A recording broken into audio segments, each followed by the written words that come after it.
परम पूज्य गुरुदेव और वंदनीय माता जी की चरणों में कोटि कोटि प्रणाम।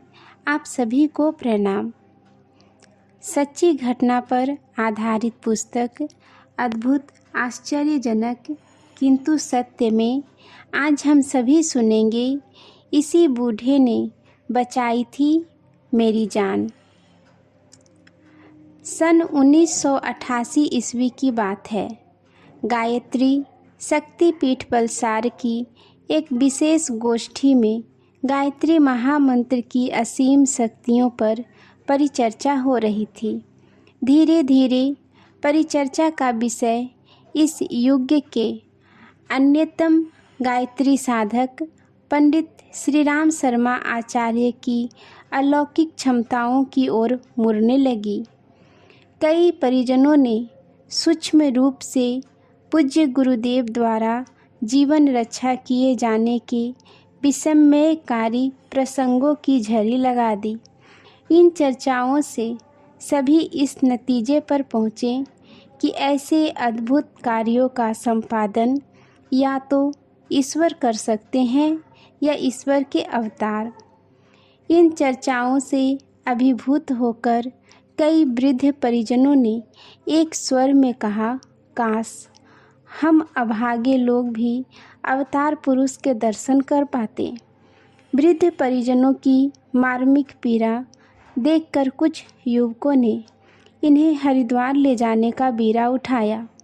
अगले दिन उन युवकों ने हरिद्वार की यात्रा की योजना पर विचार विमर्श शुरू किया। गुरु दर्शन के लिए जाने की ललक से भरे ग्रामीणों की संख्या बढ़ती जा रही थी।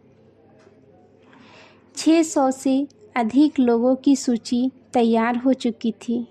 इतनी बड़ी संख्या को देखकर आयोजक युवकों ने एक पूरी ट्रेन बुक कराने का निर्णय लिया। बलसार स्टेशन से स्पेशल ट्रेन से यात्रा शुरू हुई। रेलगाड़ी के सभी डिब्बों का वातावरण गायत्रीमय हो गया था। किसी डिब्बे में गायत्री महामंत्र का सामूहिक जप, किसी में वरिष्ठ परिजनों का उद्बोधन, किसी में पूज्य गुरुदेव तथा वंदनीय माता जी के प्रेम निर्झर की चर्चाएं, तो किसी में युग संगीत का गायन वादन। सभी हर्षोल्लास में डूबे यात्रा करते रहे।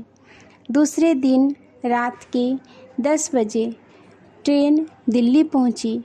आधे घंटे बाद हरिद्वार के लिए रवाना हुई।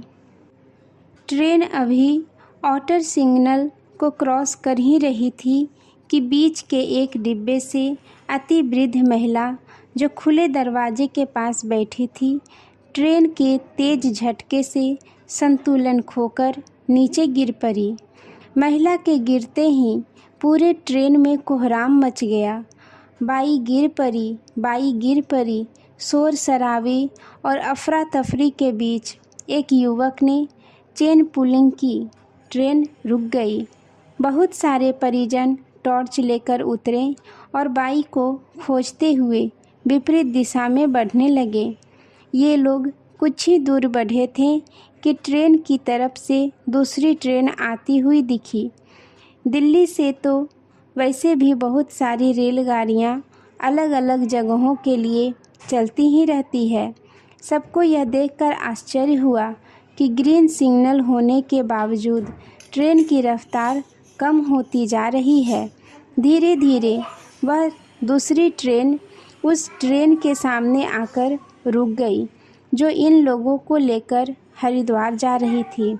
जिस डिब्बे से बूढ़ी औरत गिरी थी, ठीक उसी डिब्बे के सामने वाले डिब्बे से कुछ लोगों ने ऊंची आवाज़ में कहा, इस ट्रेन से अभी थोड़ी देर पहले एक बाई गिर पड़ी थी।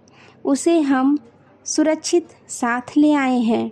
इसके साथ के लोग यदि इस डिब्बे में हो तो आकर इसे ले जाएं। सामने के डिब्बे में से बहुत सारी औरतें नीचे उतर आई। उधर बाई को खोजने के लिए निकल पड़े लोग भी वापस लौटकर डिब्बे के पास आ पहुँचे। सभी ने जोर से कहा, हाँ हाँ, हम लोगों ने इसी बाई की खोज करने के लिए ट्रेन रुकवाई थी और दिल्ली की ओर जाने लगे थे। बाई को दूसरे ट्रेन से नीचे उतरता देखकर वापस आरक्षित ट्रेन में बिठाया गया।